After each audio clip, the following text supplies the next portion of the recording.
Hi there. Welcome to this video. Today we're going to talk about undefined centers in human design.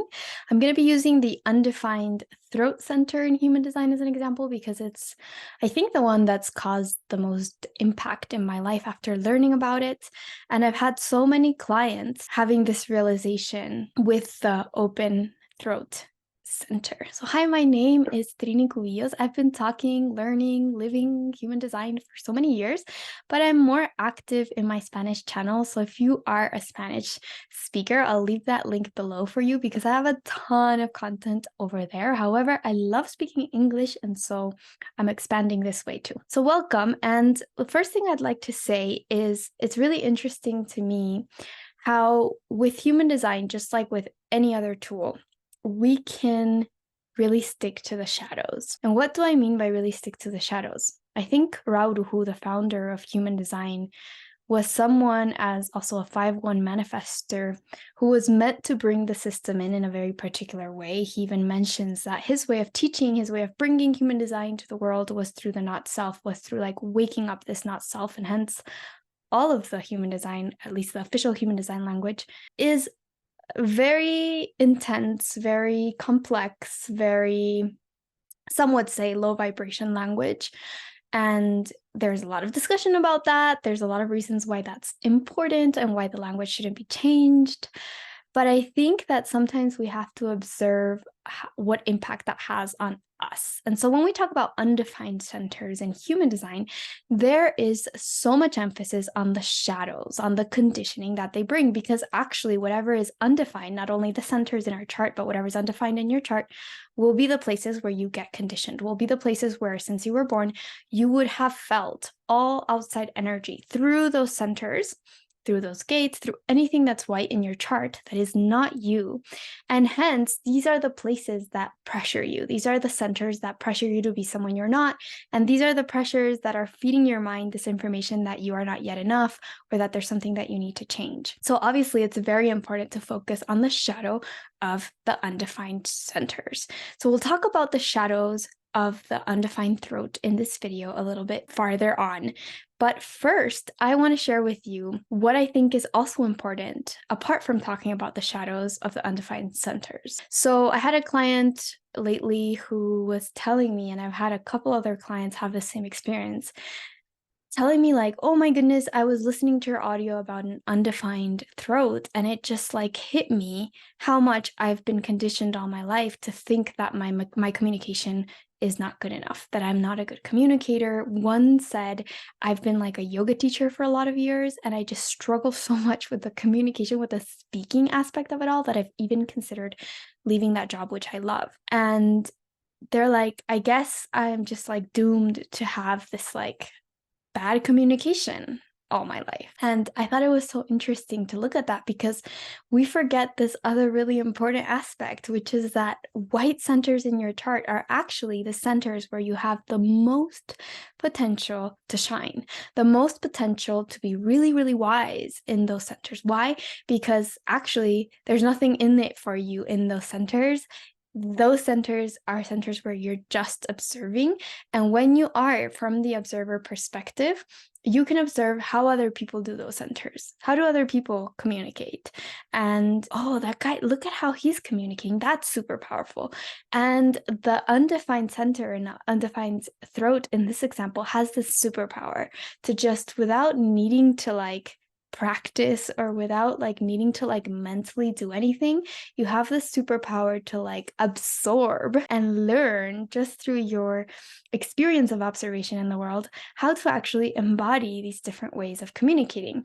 And so when you start becoming conscious about these energies in your chart, you'll notice certain things. You'll notice that you'll be looking or you'll be listening to someone that you like how they speak, or you like something that they convey with their voice.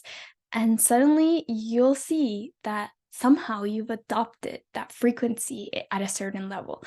And mind you, that will happen also with someone that you don't love how they speak. I was taking a course lately, and one thing I noticed was that I really liked the girl that was giving the course and I really liked the content. But one thing I noticed was that she would just like mumble and like say things really, really quickly. And sometimes I was like, huh, like I didn't catch that. And I do a lot of content, it's like my job.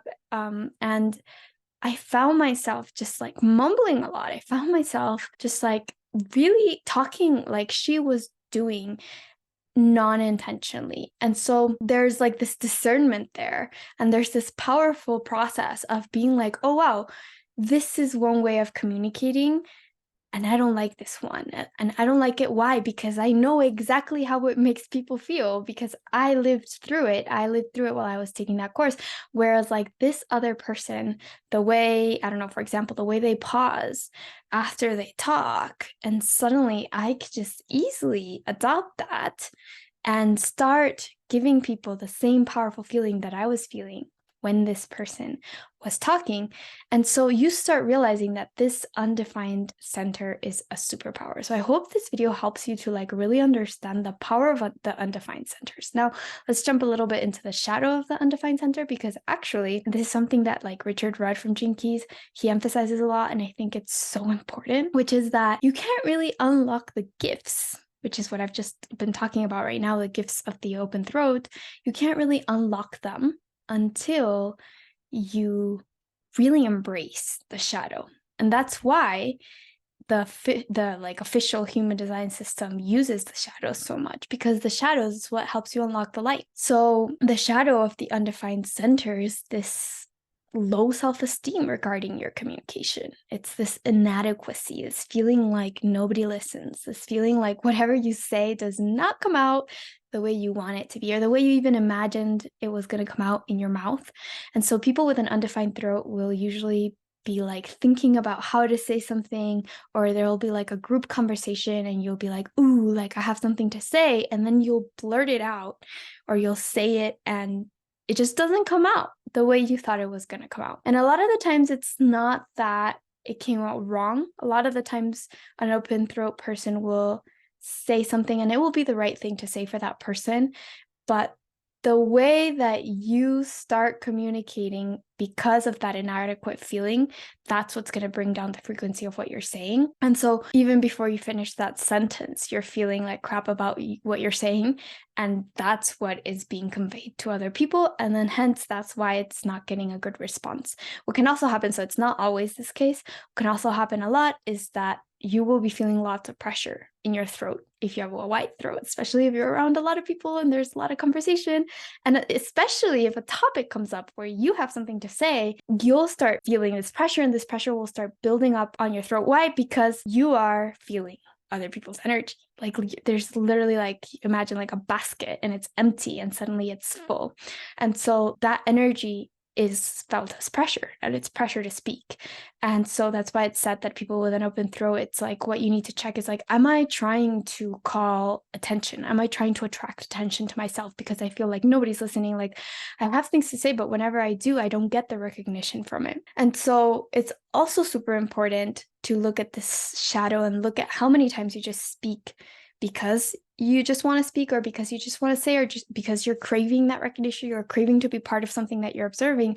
Whereas when you start observing this shadow, you'll start realizing how precious silence is to you, how precious just sitting there and observing that conversation is to you. And what will also start happening is people will now, through your silence and through your observation, they'll notice you more and they'll ask for that input. And so it's not that the open throat is not meant to speak, it's not meant to speak their mind, it's not meant to speak at all. Like that's a very wrong misconception as well. I think we're all here to speak ourselves, to speak our voice in one way or another. But the open throat will thrive in conversation when waiting to be invited. So it's funny because so many times, we're told about the importance of following our strategy and authority, and it is so important. It is the most important. But there's so many nuances to our chart. And if you're a generator like me, but you have an open throat like me, you're going to need to follow your strategy and authority. Yeah, I'm going to need to wait to respond, but also I do wait to be invited to speak in most occasions, right? In certain ways.